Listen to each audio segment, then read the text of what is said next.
Les tempêtes viennent du nord. C'est ce qu'ils disent à la radio. Ça vient de la Mongolie intérieure. Là-bas, les vents sont très forts. La Mongolie intérieure. La plupart des tempêtes de sable prennent naissance ici, dans ce décor apparemment paisible, le plateau d'Alashan.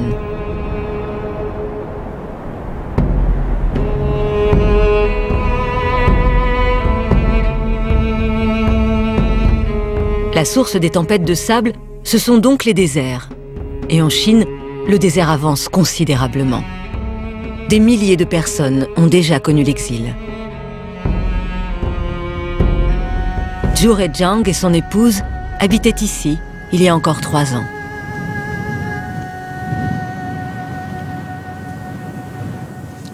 Tu te souviens, avant il y avait plein d'arbres sur la montagne. Oui, c'était même une forêt. Il y avait un village là-bas, un peu plus loin. Il y avait des arbres partout. La montagne était toute verte. Elle s'appelait la montagne verte d'ailleurs. De là-bas jusqu'ici.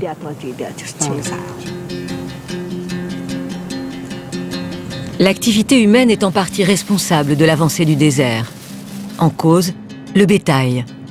Lorsque les bêtes sont en surnombre, elles achèvent ces terres déjà fragilisées, en broutant la végétation qui retient les déserts. Avant, ici, les villageois avaient des milliers de moutons. Zhu Rejiang et sa femme ont donc été contraints d'arrêter leur activité.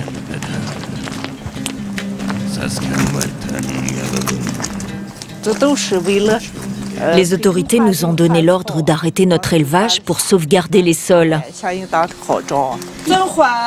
Nous avions 300 moutons et nous vivions de l'agriculture.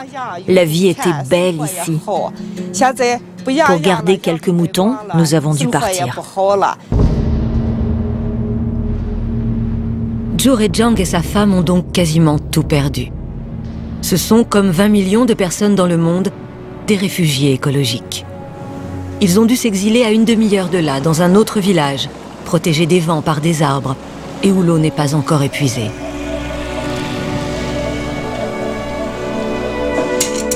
Pour déménager, la famille Zhu a touché 300 € des autorités.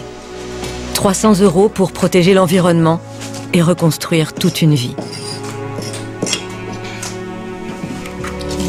Peut-être un jour, le désert les rattrapera à nouveau.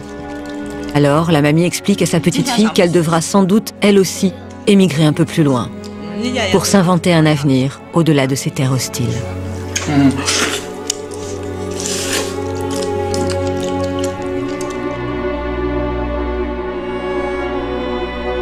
La Chine est donc en guerre contre ces déserts qui la rongent. Mais la Chine ne s'avoue pas vaincue. Regardez, elle a édifié une immense muraille verte, des rangées d'arbres sur 5000 km pour stopper l'avancée du sable. Un projet pharaonique, initié il y a 30 ans et qui durera près d'1 siècle. Comme tous les Chinois, Dalin doit planter au moins 5 arbres par an.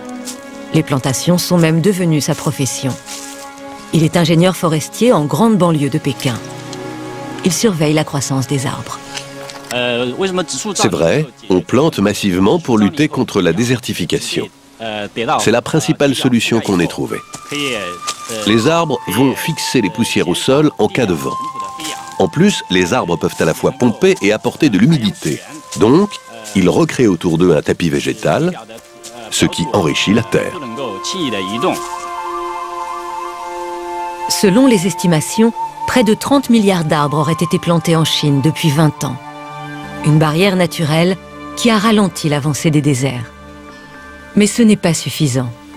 Manque d'eau, terre trop pauvre. Au fil des années, seulement 25% des arbres plantés auraient survécu.